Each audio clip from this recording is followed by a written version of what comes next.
we're talking about good experiences, Yeah. Where would you say was your best event, or where would you say that you like something that you remember forever? Oh man, most of them, like, I don't want to be saying like most of them are, but most of them are really amazing. Like, to be fair, I get to travel to different parts of the world, meet the most amazing people that want you there. Do you understand what I mean? Yeah.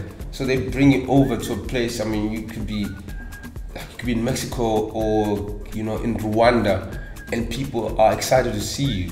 There's nothing better in the world. Do you know what I mean? You recognize. Yeah, it's like the thing of all of us on earth. We want to be acknowledged. Right. And this is a nice thing. You're exchanging someone acknowledges you, and they bring you over, and so that for me is priceless. That's worth, let's say, spending 10 years of your life trying to perfect the craft to get just that feeling. So every event that I go to is a potential amazing space. So how do you prepare for your gigs, and how long does it take you to prepare for your gigs? Yeah, you have to prepare for it. For me, I have to prepare. Do you know what I mean?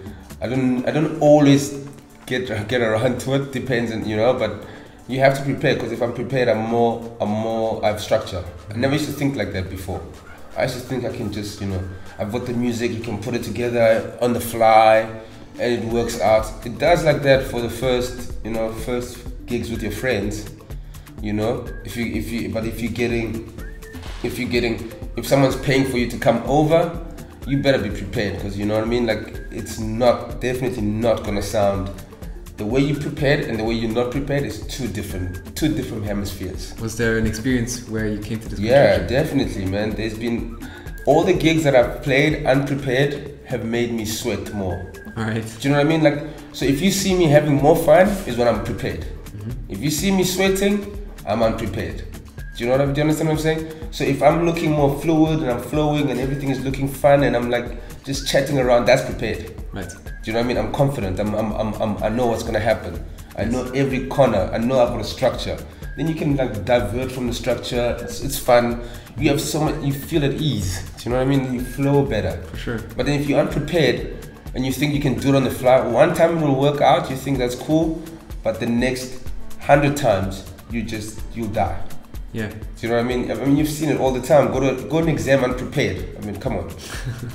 What will happen? You fail. Might work once. Might once, yeah, exactly. And then you think you can do it again. It will never happen. You know what I mean? Exactly, So it's everything. Every person that takes their work seriously prepares. You know what I mean? Right.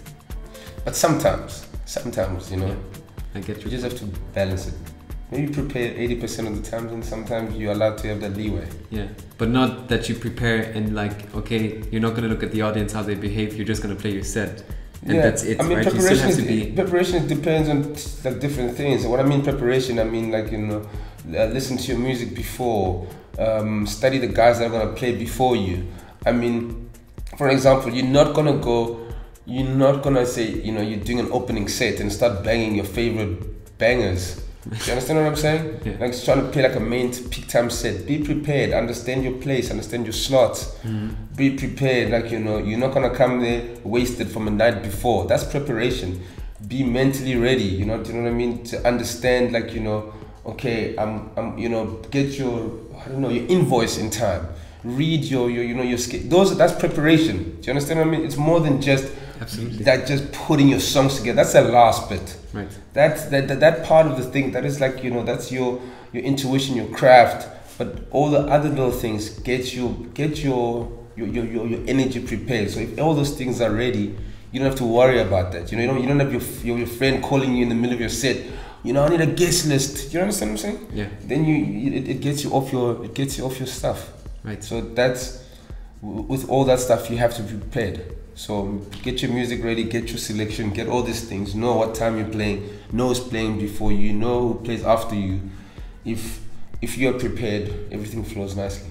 One other point we would like to cover with you, Floyd, is that as a musician, you don't have a 9-to-5 job. You basically work whenever you can and whenever you feel as if creativity hits you. Yeah. So how does it affect your relationships, and how do you manage to keep a personal life and still be and maintain this? Yeah. That's pretty difficult, man. Like, I'm learning with that. It's pretty difficult because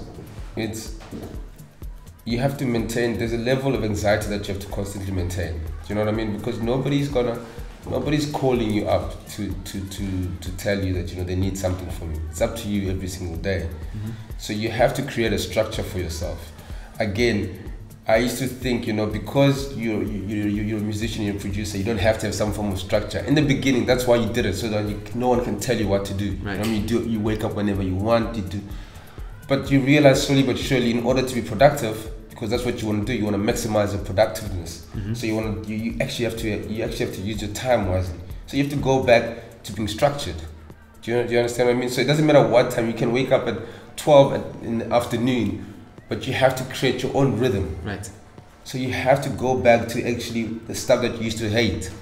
You actually have to go, it goes a full circle. Do you know what I mean? You have to be structured, you have to figure out, you have to create deadlines for yourself. You have to push yourself harder than if you have to work for someone else. Because at the end of the day, there's no one else to blame but yourself. So you kind of, it's funny when you find musicians and producers that blame the industry. Who is the industry? It's like a boogeyman. You're blaming yourself. There is no one else left to blame. Yeah, so if you say I'm a professional and you're still blaming someone, you're not a professional. Do you know what I mean? Yeah.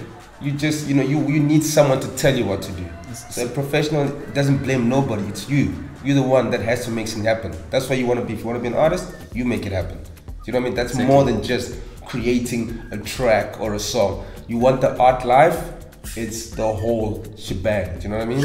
That's what it is. That's the real art. So how do you structure your day? How do I structure my day? I don't wake up. No, I'm joking. Sometimes you want to stay in bed. That's how you structure your day. No, I mean, you structure your day according to, let's say on an ideal day, I'm an early person. So I'll wake up at like 5 in the morning, 6 in the morning, mostly early in the morning, right? Because for me, if I wake up at my ideal day, will be 5. Because early in the morning is when there's nobody there to disturb me. So I'm not one of those people, but I sleep differently. So if I wake up early, I wake up, I get my day done, like all my, let's say my creative bits done early.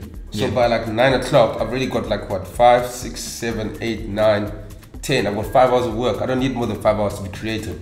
So I've got like 3 hours. Then, you know what I mean? I eat my breakfast, do whatever I have to do. But by the time the world wakes up, I can now start getting to the everyday world, like your emails, people sending me Facebook, whatever.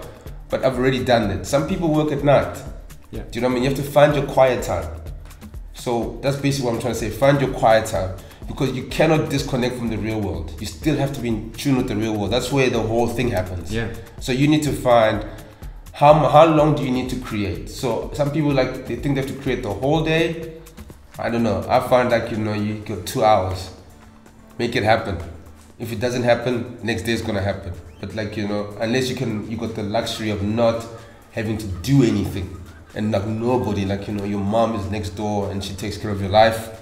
You're gonna have to get into the real world. Do you know what I mean? So what advice would you give to people that find themselves in a situation where the relationship with their parents, their wives, husbands, girlfriends, boyfriends is not as it should be in order to be productive and in order to reach your goals? I think you have to set boundaries, to be fair. Like if you're living with someone or you have a girlfriend or whatever, everybody has to set boundaries, I guess, you know. I think it's like any other job, to be honest. You have to set boundaries, you have to create time. Some people work for 8 hours, some people work for this, so it's up to you what you want in life. So you can create the boundaries. If you really want to put work into your craft, I guess you're going to have to constantly work. You know, so creating the boundaries is important, number one. And then setting times and goals, I guess you have to do that. So it doesn't mean that, you know, if you say, okay, I want to make 5 tracks by the end of the month. If you make your 5 tracks in the first few weeks, I guess you've got the rest of the month to enjoy yourself.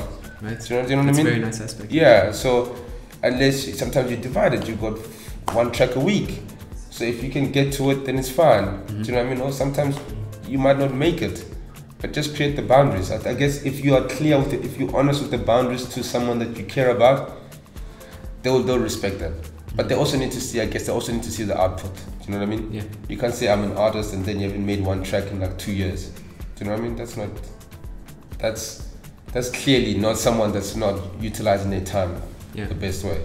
Now let's talk about the way you communicate with your audience. Now, obviously, when you're playing at a gig, you're communicating with the audience, but how do you virtually communicate, and what's your favorite way of communicating with your audience? Oh man, communicating with your audience is, I guess for me, I had to be a student of the club.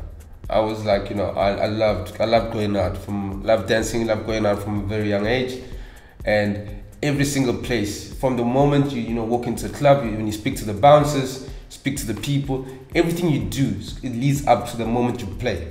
Mm-hmm. Do you understand what I mean? It's all the nuances of life. So if you can understand that everything has to be taken care of, the last thing you have to worry about is the song you play. So you've got your friends, you've got everything else. Some people think that you can just come in there and just play, and the song will somehow make you the most amazing. Yeah, it's part of it. Yeah, right. But the nuances, you take care of the nuances, from the barman, from the light guy, the sound guy, everything. If everyone's been paid their due respect to create, because all of us are in together, we want to create this to be a magical night. Exactly. So if you remember that everything is geared towards you creating a good environment for the audience, because they're the star at the end of the day. Do you know what I mean? So I guess it's a relationship thing. But so let's say it's a give and take, I guess. But let's say someone wants to contact you through social media. Yeah. Do you like that, or do you prefer what kind of? But it depends on what you're looking for. I mean, if you're contacting me through social media, it depends what you want. Like I'm not Santa Claus, so I can't give you your present. Do you understand what I'm saying? Yeah. So if I don't know, so what that means is that if it depends what you're looking for. If you're looking for, let's say, if you're looking to say, okay, I'm contacting you because I want a gig, I can't give you a gig. I don't even know who you are. But if you really want to have a gig and you know what you want or you're looking for, so if you're looking for feedback, yeah, for sure. If I have the time, I'll give you feedback on the track that you're looking for. If you want to hear, if the time is there, you know what I mean. You have to know what you're looking for. Do you understand what I'm saying?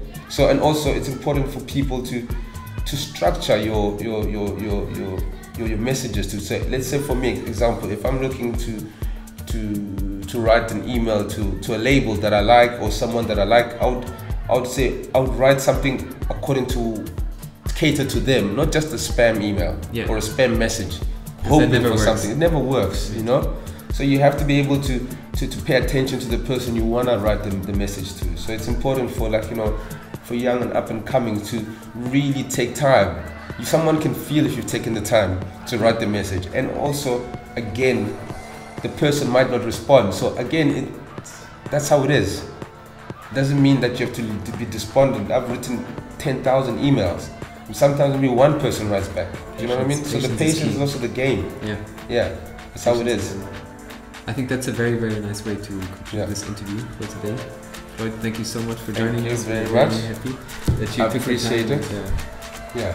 And thank you to everybody. Yeah. I can't see them, but thank you.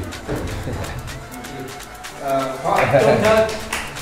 Oh yeah. Don't touch.